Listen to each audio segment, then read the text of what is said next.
after months of agony for them and their families. Emily's mother has thanked everyone who never stopped fighting for her throughout this horrendous ordeal. She says her daughter is finally home. A photograph has been posted on X of the two of them together, and upon their release, the Red Cross say they were all in good health. Well, there were chaotic scenes in Gaza City earlier on as the 3 female hostages were released after more than 470 days in captivity. Along with 28-year-old British-Israeli Emily being released today are 2 other named hostages, 24-year-old Romy Gonen and 31-year-old Doron Streisberger, with the Israeli Prime Minister's office saying 4 other living hostages will also be released in 7 days' time. These are live pictures coming from Tel Aviv, where thousands of people continue to gather to witness the moment that the hostages have been released. And as it happened, there were cheers and tears from the crowds. There are still many others yet to be released at a later stage. In response to the ceasefire being enacted earlier today, terror group Hamas fighters gathered in Gaza in order to celebrate. Videos released from the region show members of the Hamas armed wing chanting and celebrating as the delayed truce came into effect this morning. 90 Palestinians are also being released today. Tomorrow will mark the inauguration of President-elect Donald Trump as he makes his return to the White House. The soon-to-be 47th president arrived in Washington last night, where he then took in a fireworks display with his wife Melania. It's expected he'll also host a rally with his supporters this evening in downtown Washington, although a counter-rally also took place yesterday, with thousands of people attending to protest the incoming president. TikTok users in the US are opening the app to find a message saying they can't use the social media platform for now due to a law enacted in Washington. The ban came into force after the US Supreme Court passed a law in April which stated the platform's China-based parent company ByteDance must have sold the platform by today, which it hasn't done. However, President-elect Donald Trump says he would most likely give TikTok a 90-day reprieve from the ban once he takes office tomorrow. This morning, a British government official said there are no current plans to ban TikTok in the UK. And a new portrait of the Duchess of Edinburgh has been released to celebrate her 60th birthday. Sophie reaches the milestone birthday tomorrow and will celebrate the occasion privately at home with her husband, the Duke of Edinburgh. And that photo, taken at Bagshot Park, showed the Duchess wearing a black turtleneck jumper and a pleated cream skirt. Those are the latest GB News headlines for now. More from me in an hour. For the very latest GB News direct to your smartphone, sign up to News Alerts by scanning the QR code or go to gbnews.com/alerts.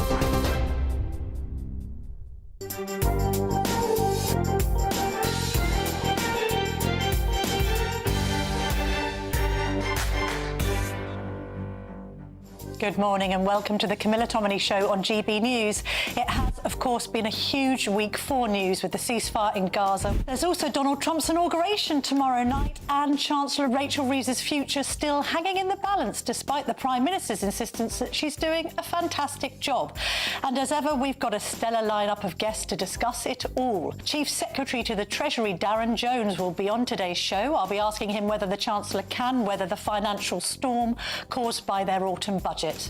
Priti Patel, the shadow Foreign Secretary, will be joining me from Washington, D.C. ahead of the President-elect Trump's return to the White House. I'll also be speaking to the veteran Conservative MP Sir David Davis about Kemi Badenoch's performance so far and why he thinks the killer nurse Lucy Letbury may be innocent. Tory peer and businessman Lord Moynihan will join me in the studio to talk about the new volume of his book Return to Growth, How to Fix the Economy. Let's hope Darren Jones stays around for that.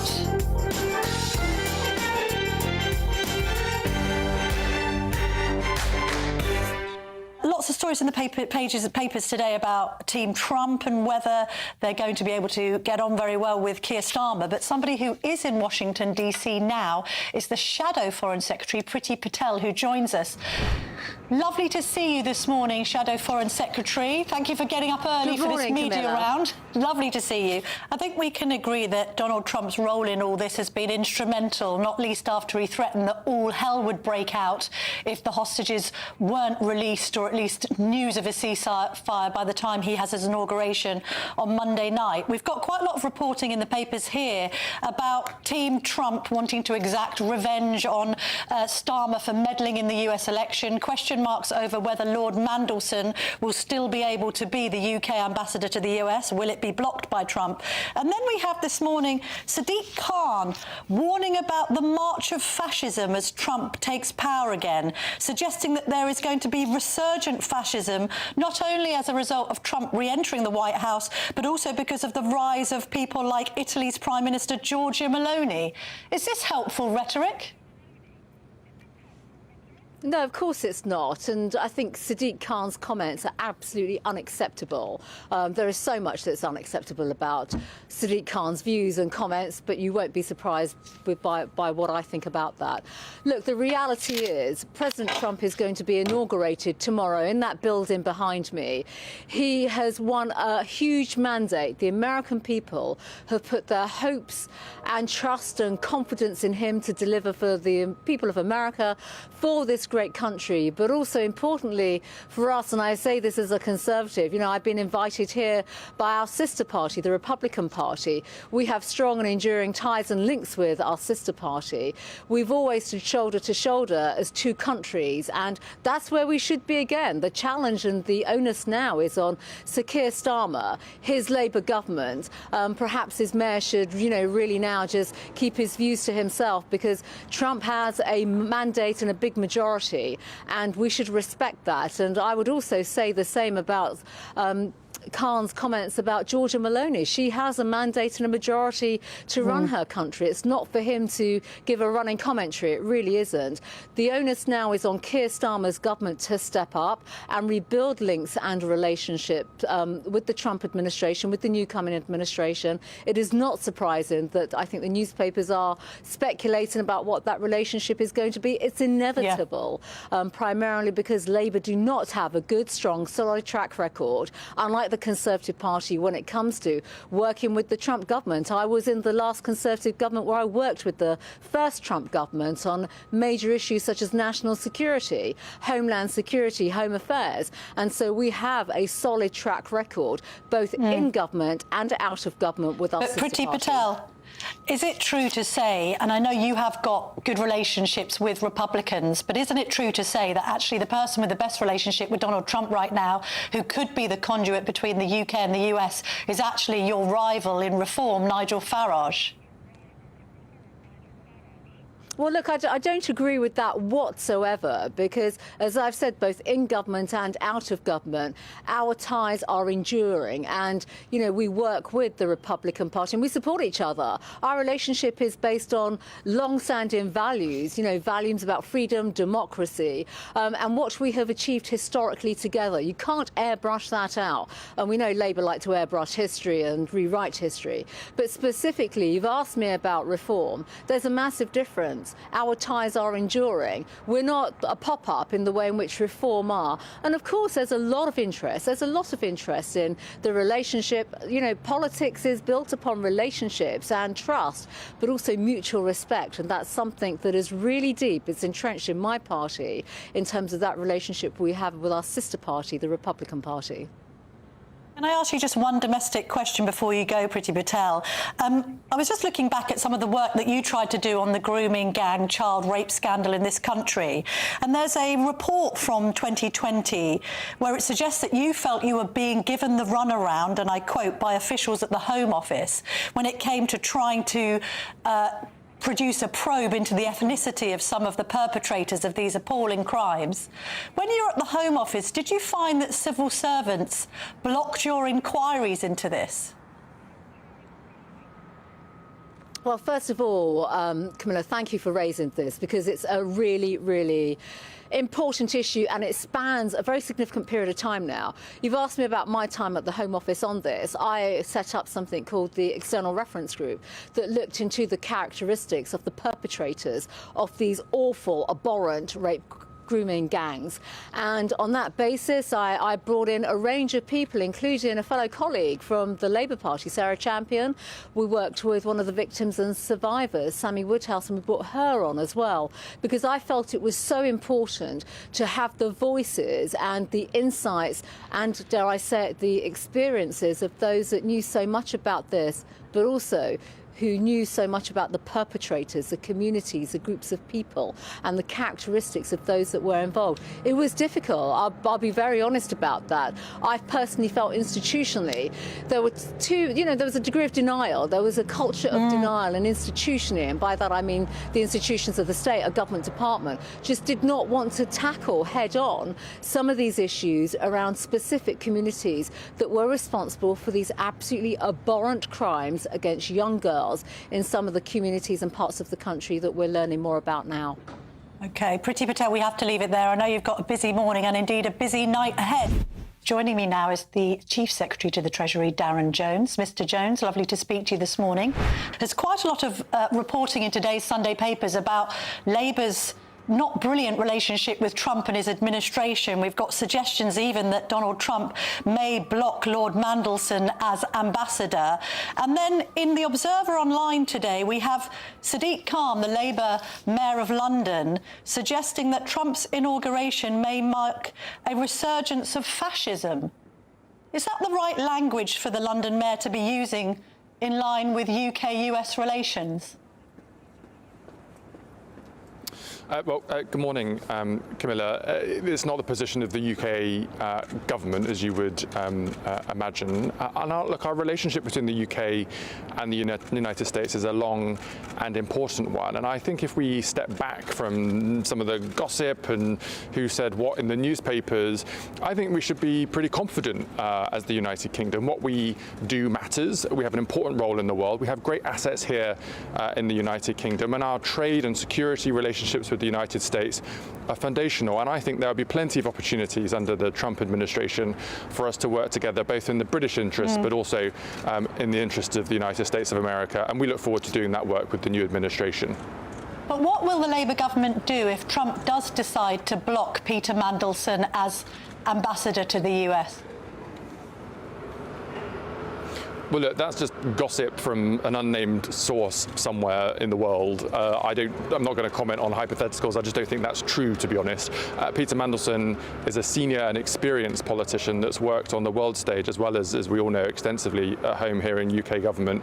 And he will be a brilliant ambassador for us in the United States. And look, this is the first time in 50 years that a British Prime Minister has picked a politician to be our ambassador in the United States. We want to do things differently. Our diplomats have done a brilliant job, including Karen Pierce. But Peter Mandelson is a senior and respected politician with a lot of experience on trade and trading relationships between countries around the world. And I think that sets the type of relationship that we want to have going forward with the new administration. Let's move on to domestic matters.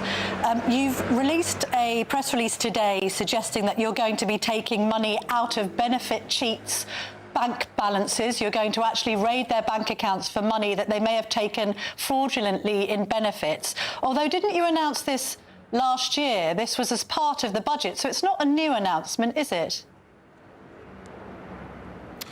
Well, it's announcing that the legislation is now coming, and importantly, this is legislation being put in place because there's been an increase in criminal fraudulent gangs essentially trying to get money out of the welfare system. This is not about people genuinely in need on benefits or people in work with their pay slips, but these are new powers so that where there are criminals who we don't have a relationship with through either benefits or HMRC, we have the powers to be able to recover taxpayers' money from them directly. And I mean, this is big money. It's about £1.5 billion that looks like it's being taken illegally by these organised criminals, and it's right that we have powers to be able to get taxpayers' money back from them and to put that into frontline public services. But with 9.3 million people currently economically inactive or not working, then clearly there's a need to get the welfare bill down considerably. I know your colleague, the Work and Pensions Secretary, has spoken about this, but can you give us a figure on how much you want to cut the welfare bill by?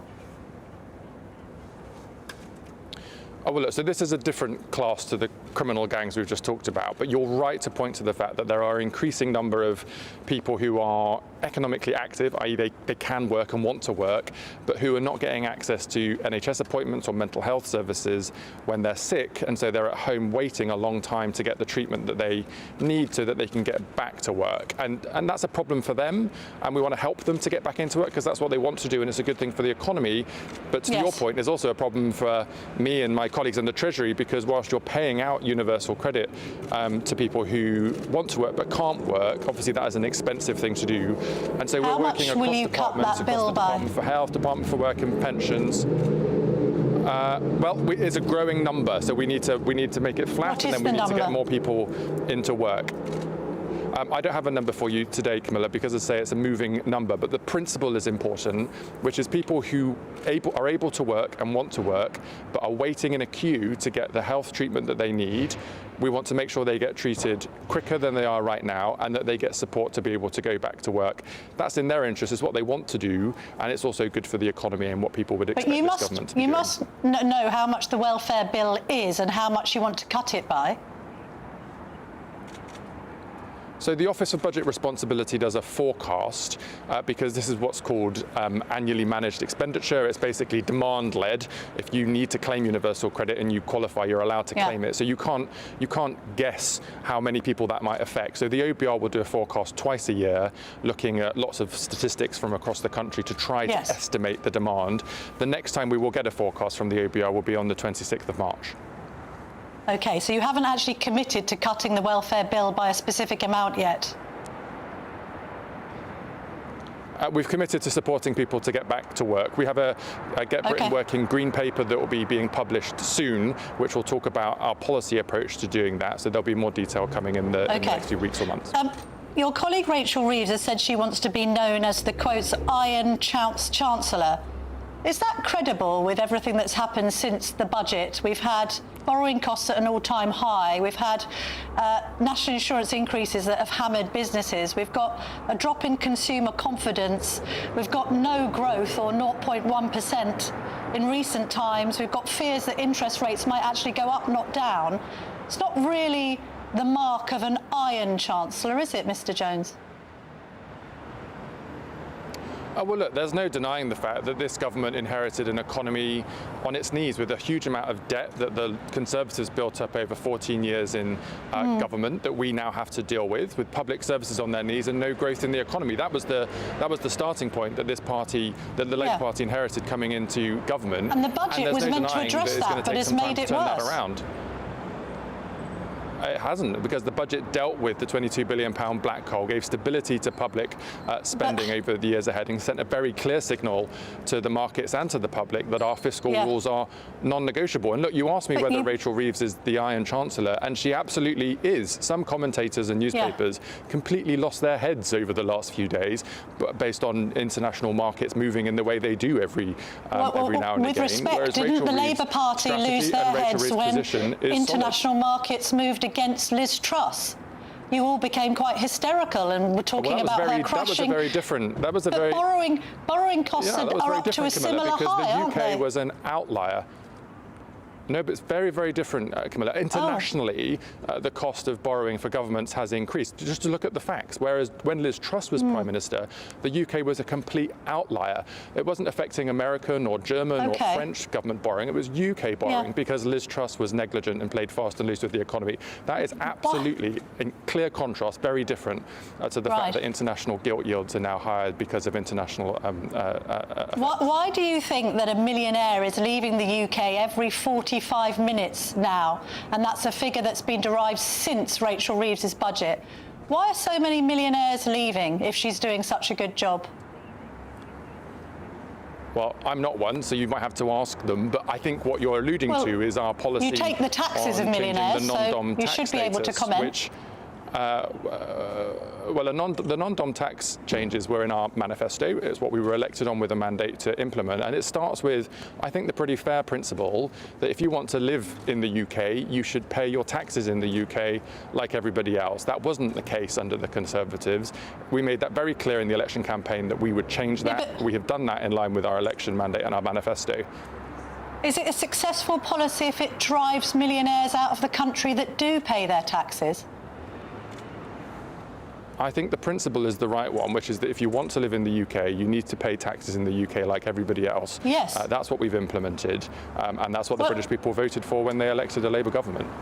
No, but I think the principle is the right one, that millionaires should pay their taxes. Let's agree on that point, Mr. Jones. I think everyone listening and watching GB News will agree with you there.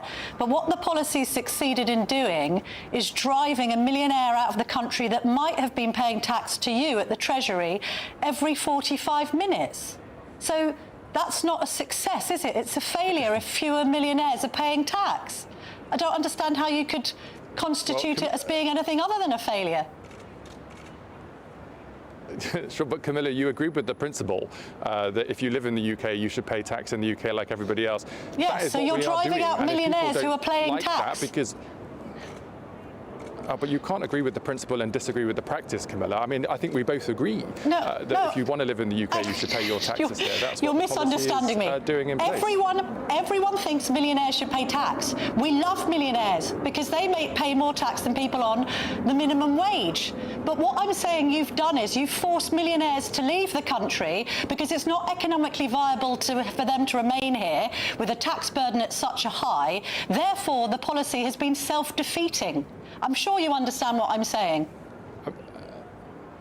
No, I do, Camilla, but what you're also suggesting is that we shouldn't have changed the non-dom tax status. I'm telling you that that's in clear conflict with the principle that we both agree with, that if you live here, you should pay your fair taxes here. That's just the basis on which our manifesto was set, and that was what we were implementing. And quite frankly, people who were affected by that had quite a lot of notice because we were very clear about that in opposition and during the election campaign.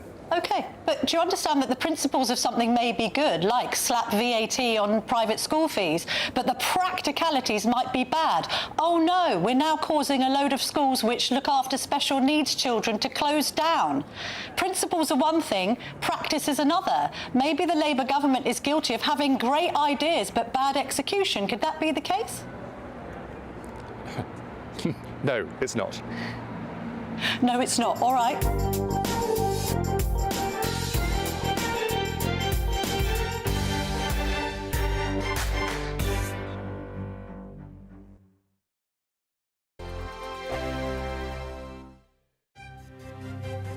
GB News Breakfast. Every day from 6 a.m. Look, if people want to do veganuary, that's all well and good, but it shouldn't be forced on people, should it? Or even strongly suggested by something like the NHS? It's not being forced on anybody. People can choose in the Wirral or any other NH trust that gets involved whether they want to partake or not. What they're doing are promoting the benefits of a vegan diet. Now, you imagine you're the NHS trust. You've got one person dying every 3 minutes from heart disease, and vegans get much less high blood pressure, much less heart disease than do meat eaters. So surely, if your job is to promote health, then you should let people know these kind of stats. Vegans get less cancer. Red meat is a class 1 carcinogen, classed by the World Health Organization as processed meat definitely causes cancer of the bowel. So it's just letting people know what the health advantages are of reducing or taking meat completely out of your diet and becoming vegan. You get less diabetes type 2, which is a big problem in the UK, less deaths from stroke, and around 1/5 less of all cancers. Imagine it was drugs that had that kind of impact. People would be hailing it and going, wow, this is amazing. To call it about diversity and inclusion, I just think that's a load of nonsense. This is a move away by public bodies from this compulsory veganism. Look, your speaker from Viva, which is a very hardline animal rights organisation, attempts to talk about the environment and other issues, but really this to them is about animal rights. They don't believe in a world where we should use animals. I completely disagree with the speaker. I respect her right to say that, of course, but I completely disagree. And that's why the NHS and public bodies just shouldn't be getting involved in things that are so controversial. GB News, the People's Channel. We're proud to be GB News, the People's Channel. And as you know, we always love to hear your views. Now, there's a new way of getting in touch with us at gbnews.com/yoursay. By commenting, you can be part of a live conversation and join our GB News community. You can even talk to me, Bev Turner, or any of the members of the GB News family. In the GB newsroom, we bring you the news as it happens. With our team of dedicated journalists across the UK. We're ready to keep you up to date with what's happening every half an hour, every single day. Bulletins here on GB News, The People's Channel, Britain's news channel. If you want your news to be straight talking, this is a nightmare for the Conservatives again. Down to earth. It's not just Nottingham where this is happening, is it? And most importantly, honest. Hard-working, middle-class taxpayers, they'll get their book thrown at them. Then catch me, Martin Daubney, Monday to Friday, 3 till 6 p.m. on GB News, Britain's news channel.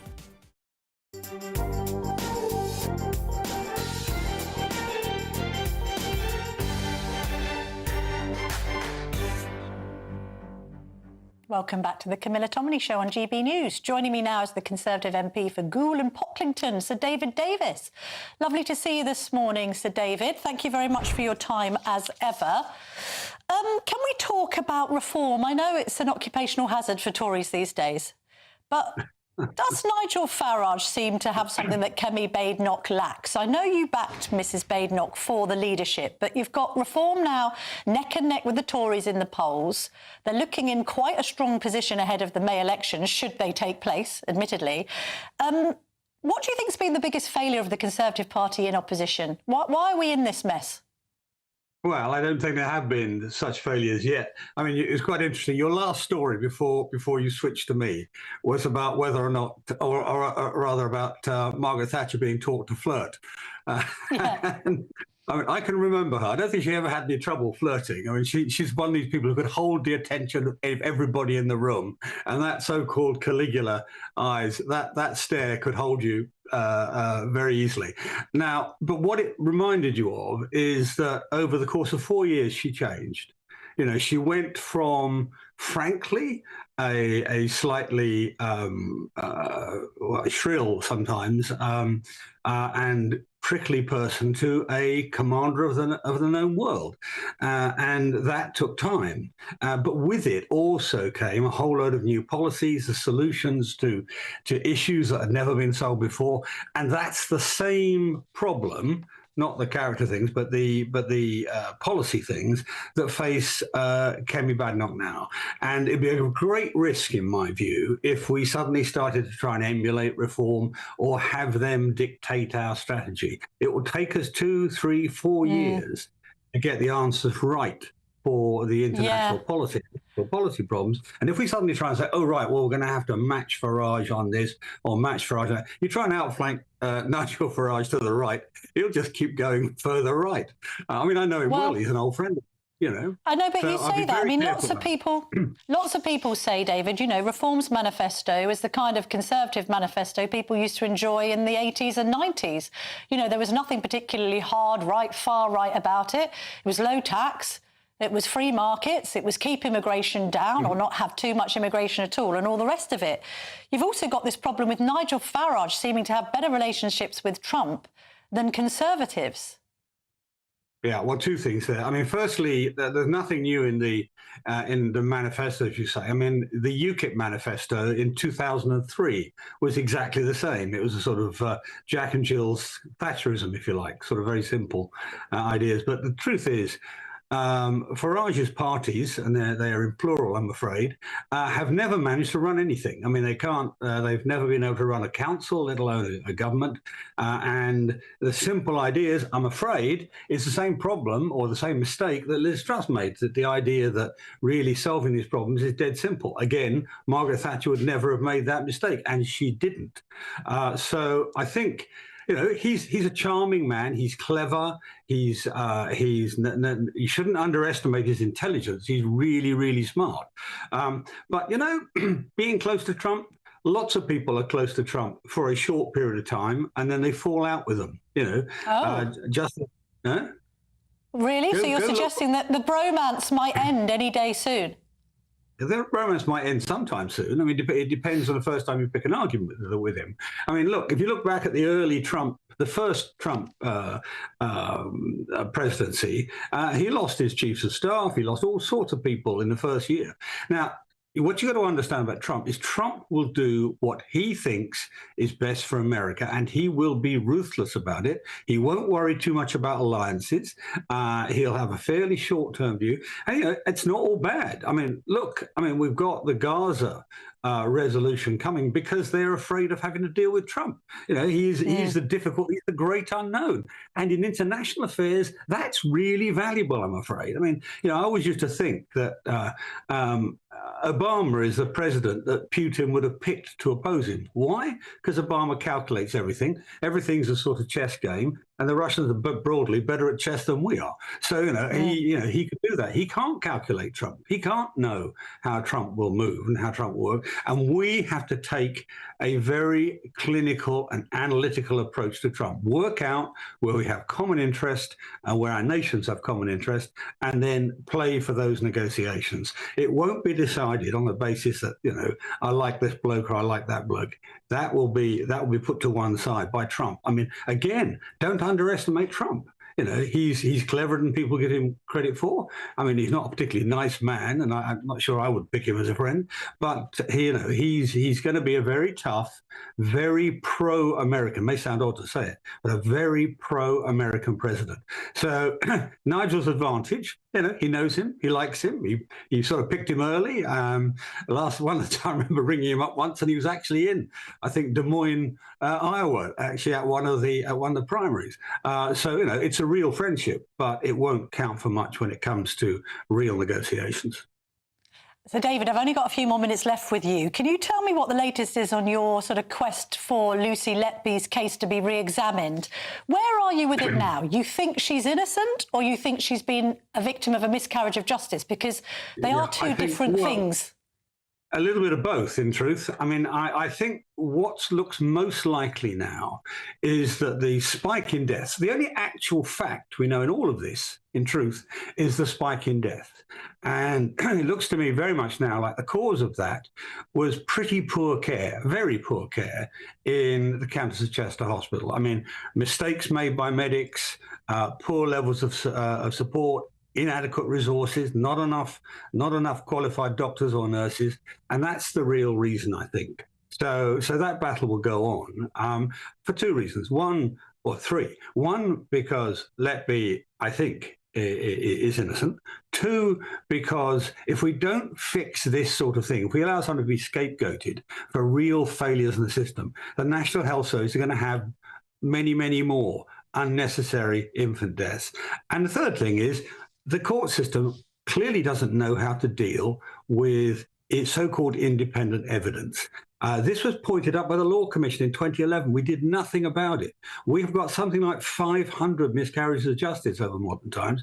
It's partly because the court system can't cope with really difficult medical and statistical evidence, and we need to fix that. All those three things come out of this one case.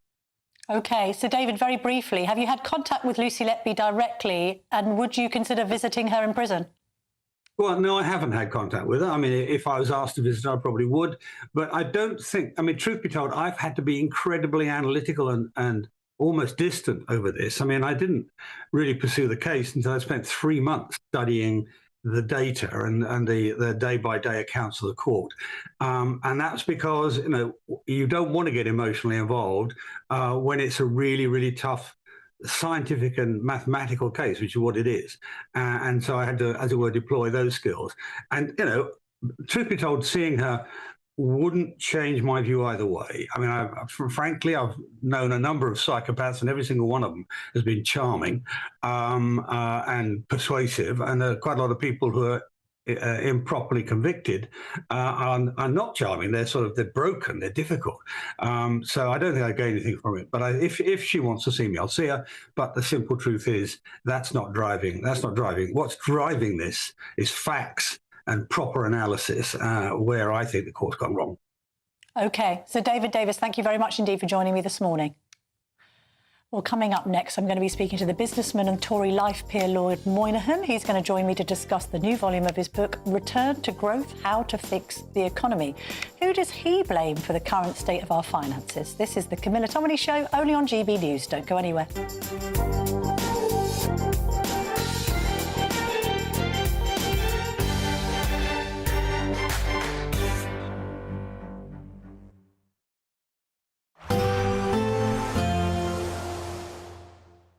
dinner under the stars tonight? That reminds me of our travel insurance. You mean All Clear Skies? All Clear Travel Insurance sponsors GB News Travel Destinations forecast.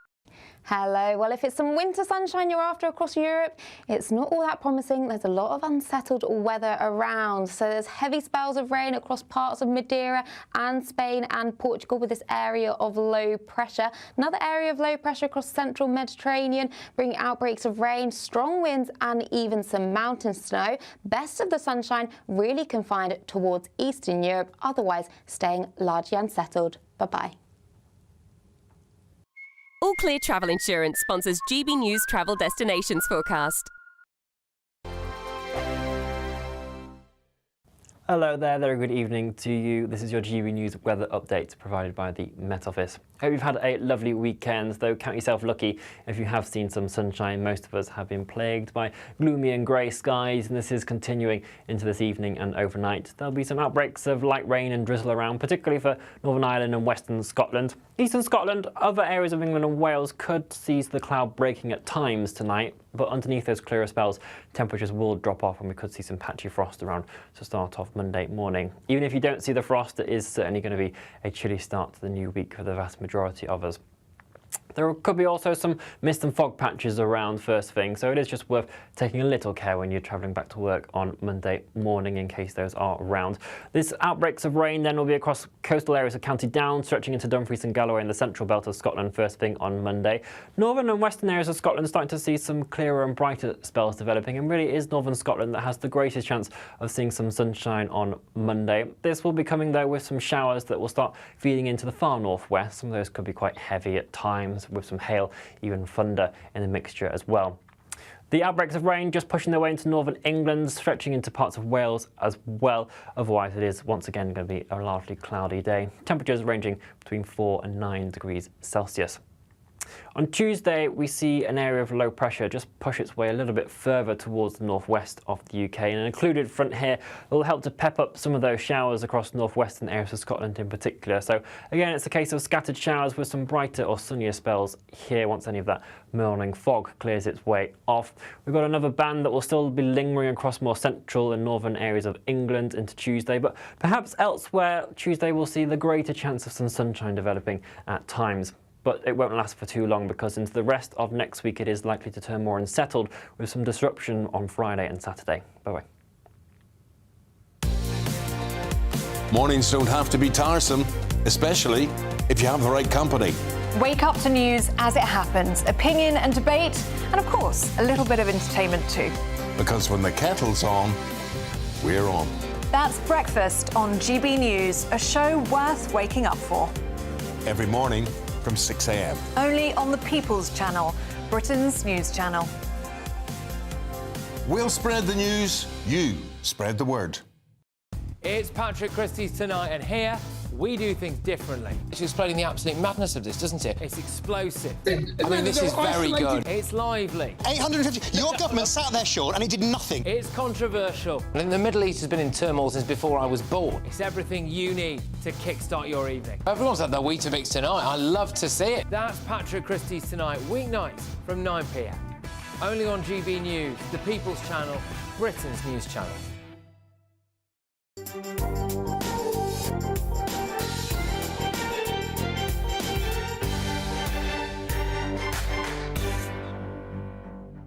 Welcome back. I'm joined in the studio now by businessman and Conservative life peer, Lord Moynihan. Lovely to see you. I love the showcasing of your book. So we've got Return to Growth, How to Fix the Economy. That's volume 1, and you've just produced volume 2. That's right. Quite a substantial piece of work, this. Now, we need to know how to fix the economy, but let me, I'm being told to hold it up to the main camera. There we are. There, or there, and there. There we are. Right. There we are. You can't say this hasn't been promoted on GB News, John. But to be fair, it's because the audience very much wants to know how on earth we do return to growth. Before we get on to some of your ideas, Rachel Reeves, I mean, you've written a piece for CapX where you described her as being the victim of karma for all of her criticisms of Liz Truss's disastrous mini-budget. Indeed. How good or bad do you think the Chancellor is? Well, I believe Rachel Reeves is in a line of succession from past Conservative governments. You can't say that she is hugely different, except that she's just doubled down on the failed approach that the previous 14 years pursued. And that is to increase the size of government, to raise taxes, and to have more and more regulators, one new regulator a week since they came to power. Yes. You make the point, actually, in a piece that you wrote for The Telegraph, that things haven't got better under Labour or the Conservatives, that they've, quote, both screwed up the economy. You make the point as well, is this right? More than half the population is getting more from the state than they contribute in taxes. In income taxes, yes, that's 54%. And so you've basically, one of the ways I was thinking of describing it recently is you've got a rights-based economy, an economy that is based upon the rights of the people and fulfilling those rights. And arguably, in order to get growth, you have to move to a responsibilities-based economy where people recognise their responsibility to contribute to the state, to contribute to the economy, and to help with growth. Because everybody wants growth. Everybody wants a little bit more next year. They want to help their family more. They want to buy a house, whatever it is. So, but it turns out that the more you have a rights-based economy where you grow the size of government bit by bit, and you grow regulators to enforce all of those rights, your growth goes down to almost nothing. Now, it's very interesting. Everybody talks about growth in GDP, but that's actually quite the wrong way to look at it, because, for example, the OBR, the Office of Budget and Responsibility, encourages every chancellor to open up the door to immigration. If you read the OBR's report, it's amazing. They say, we assume that every immigrant has a full-time job and doesn't bring any dependents, which, as we all know, is ludicrous. Yeah, they also bake in about 360,000 people coming here every year, which is not really in line with anyone's manifesto, I don't think. Well, but it's only half what actually do come in. And because of that assumption, they say, oh, therefore the economy is going to grow, because all these lovely immigrants, every single one is going to work. None of them are going to bring independence, so there's not going to be any problem with schools or hospitals or things like that. And we all know that that's completely not true. There's a category called family immigration, which is, I think, several 100,000 now coming in, where you bring in your dependents. So straightforwardly, the OBR assumption isn't true. Now, what you have to look at anyway is GDP per capita. And if GDP is going up 0.5% a year, which is the best that, they think they can come up with, I don't think it will, but if it goes up 0.5% a year, but the population goes up by 1% or more a year, then GDP per capita goes down. Yeah. And Kemi, the leader of the opposition, picked up on this, where in her speech last week she talked about individual recessions. Because if GDP per capita is going down, the average person is seeing less and less each year. Less and less. And so there are tens of millions of people who are getting less each year right now in this economy, and have been doing so for the last 15 years or so. John, we're running out of time because we've got to cross to Washington, D.C., so I'm going to ask you a couple of kind of quick-fire predictions. What do you think is going to happen regrowth? Are we going to go into recession this year? Yes or no? I think almost certainly. I take a microeconomic, not a macroeconomic point of view. Fair enough. All right, so almost certainly into recession. What do you think will happen to interest rates, up or down? Probably up. Do you think there'll have to be an emergency budget in the spring? I have absolutely no idea. That's up to them, and they could do anything. And what do you think will happen to taxes? Because she's ruled out borrowing more because of her fiscal rules. There's an umming and ahhing going on about cutting the size of the state, which kind of suggests that taxes going up is an inevitability. What do you think? Tax rates will go up, but the tax take will not. Yes, the Laffer curve. That's the problem. So the deficit will go up, so borrowing will go up, and down the road you've got the IMF sniffing around saying, if this carries on, we're going to have to step in. And then you're back in Dennis Healey land. Yes. Yes, yeah. God forbid. Lord Moynihan, thank you very much. Here's your book again, How to Return to Growth and Fix the Economy. I do urge you to read it because there's some great ideas in there.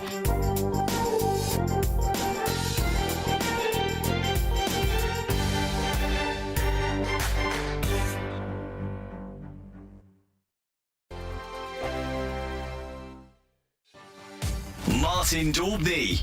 Weekdays from 3 p.m. An absolute monster. It took Chloe and Sean Ing 90 minutes to reel in this gigantic 8-foot-long monster fish from Chigborough Fisheries in Essex. And upon weighing this enormous marine beast, it was found to have been 7 pounds heavier than the existing British record, a 143-pound catfish caught also in Essex. But as I understand it, you actually went for a Chinese meal when fate struck. Is that right? That's correct. Yeah. So I was fishing an area of Chigborough where you have to fish at a fair distance. So I cast my rods out and then we ordered a Chinese. And yeah, so I got the bite at about 10 to 8 at night. And then about 20 minutes into it, my phone started ringing, the Chinese guys at the gate with my delivery. So I had to send a couple of guys off to go and get it. And then, yeah, the fight, obviously, you can't just stop the fight to go and get your Chinese. So, yeah, the fight went on, for about an hour and a half in total. There's no net in the world that's big enough for this fish. So we had to send out, first of all, I sent out a mate, Alex. He went out there to go and basically use what we call a sling. So that's a safe apparatus that we use to take the fish out of the water. He then went and he turned around and he was like, we're going to need another sling. So then we sent out another friend with a sling, and these slings are 4 foot long each. So then we had the catfish wrapped up in 2 slings, and it was still slightly longer than that. And then we got to a point where we was like, now we've got to try and get it out of the water to photo, to weigh it, because obviously we knew then that it was possibly going to be a UK record. GB News. This January, history will be made again. Join GB News as we bring you full coverage of Donald Trump's presidential inauguration. From the swearing-in ceremony to the celebrations, we'll be there to capture every moment that shapes the next chapter of world politics. The best guests, live updates and unparalleled insight as Donald Trump becomes the 47th President of the United States. The inauguration tomorrow from 3 p.m. on GB News, the People's Channel, Britain's news channel.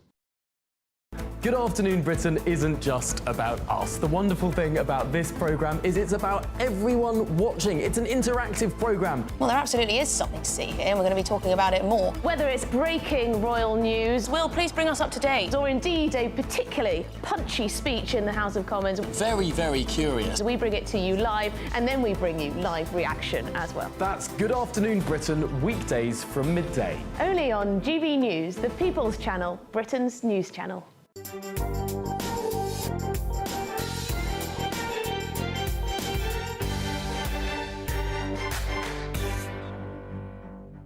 Welcome back to the Camilla Tominey Show on GB News. Right, we're going to enter a little bit of Americana right now because we've got a number of key events coming up. We've got a rally tonight for Donald Trump, of course. We've got celebrations mounting tomorrow in Washington for his inauguration. That's going to have to be held inside because temperatures in DC are set to plummet to minus 11 to 15. Sounds very, very chilly. Think of the GB News correspondents who are out there right now doing live broadcasts in the chilly weather.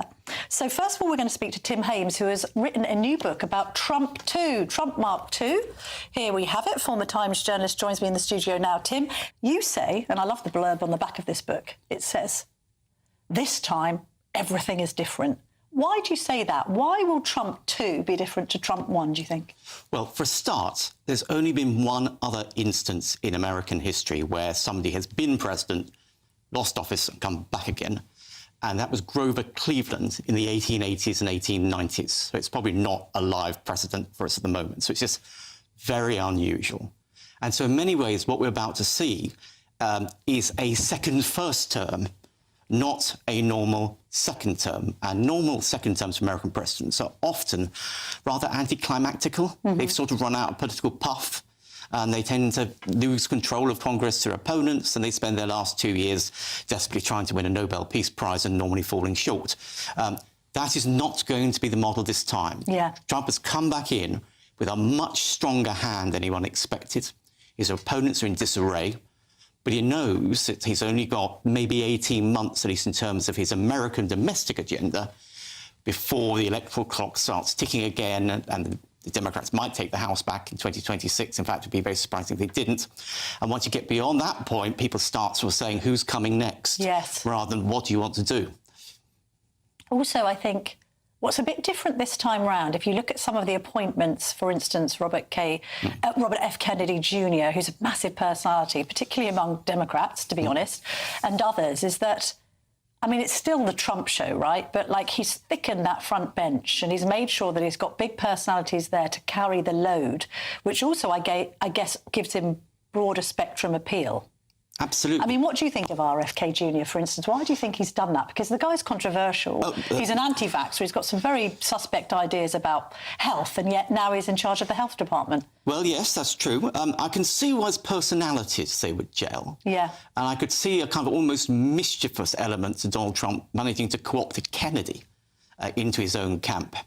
And, you know, Mr. Kennedy was running for president. He was only running at 1%, but everyone thought this is a very, very close election, so 1% is worth having. So there is some logic to it.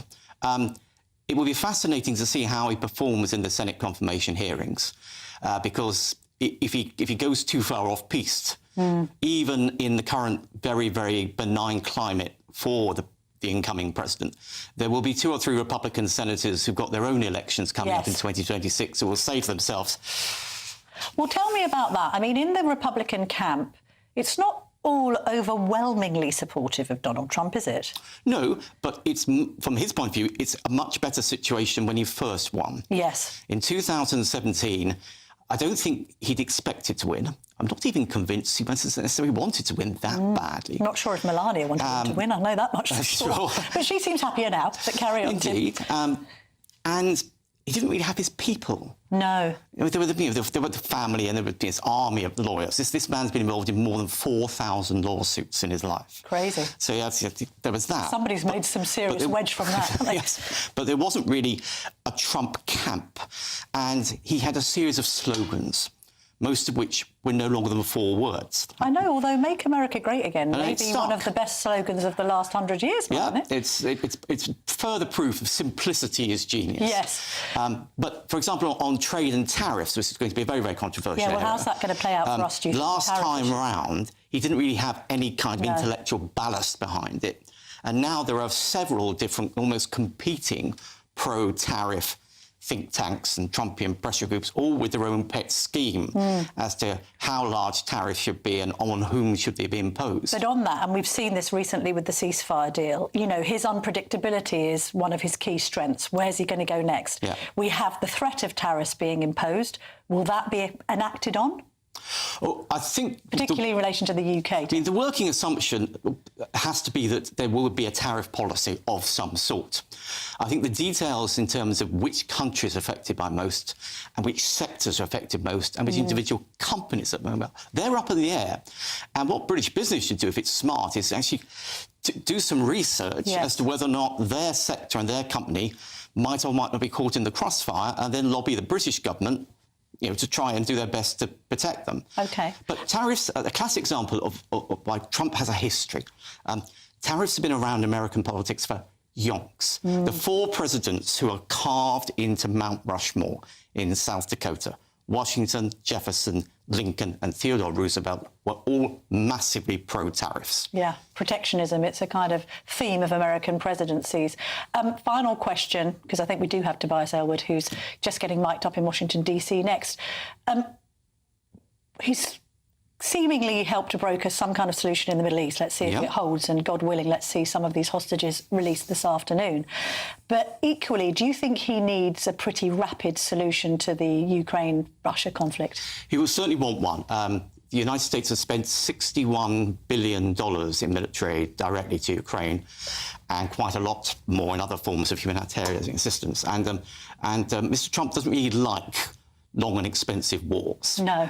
They're bad for business. Indeed. So he will be looking to push for a deal. And I think you can see the outlines of what a deal might be. The complexity is going to be around the side letters, if you like, because what Putin will want is, you know, I want to be able to travel again. I want my friends to be able to get their bank accounts again. Yeah.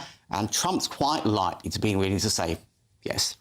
And the likes of Keir Starmer, President Macron, are likely to say, what? Yes. So, I mean, that's going to be the real sticking point. Less where you draw the line on the map in Ukraine then what are the terms and conditions going forward? Tim Hames, thank you very much indeed. Trump 2, why he won and what it means for the world is available now. We're doing lots of book promotions today, but we do like guests who know what they're talking about, Tim.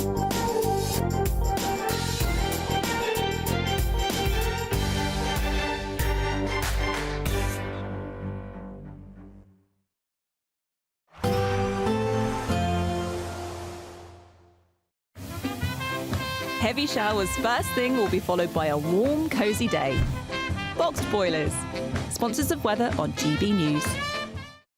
Hello there, very good evening to you. This is your GB News weather update provided by the Met Office. Hope you've had a lovely weekend, though count yourself lucky if you have seen some sunshine. Most of us have been plagued by gloomy and grey skies, and this is continuing into this evening and overnight. There'll be some outbreaks of light rain and drizzle around, particularly for Northern Ireland and Western Scotland. Eastern Scotland, other areas of England and Wales could see the cloud breaking at times tonight, but underneath those clearer spells, temperatures will drop off and we could see some patchy frost around to start off Monday morning. Even if you don't see the frost, it is certainly going to be a chilly start to the new week for the vast majority of us. There could be also some mist and fog patches around first thing, so it is just worth taking a little care when you're travelling back to work on Monday morning in case those are around. These outbreaks of rain then will be across coastal areas of County Down, stretching into Dumfries and Galloway in the central belt of Scotland first thing on Monday. Northern and western areas of Scotland starting to see some clearer and brighter spells developing, and really it is northern Scotland that has the greatest chance of seeing some sunshine on Monday. This will be coming though with some showers that will start feeding into the far northwest. Some of those could be quite heavy at times, with some hail, even thunder in the mixture as well. The outbreaks of rain just pushing their way into northern England, stretching into parts of Wales as well. Otherwise, it is once again going to be a largely cloudy day. Temperatures ranging between 4 and 9 degrees Celsius.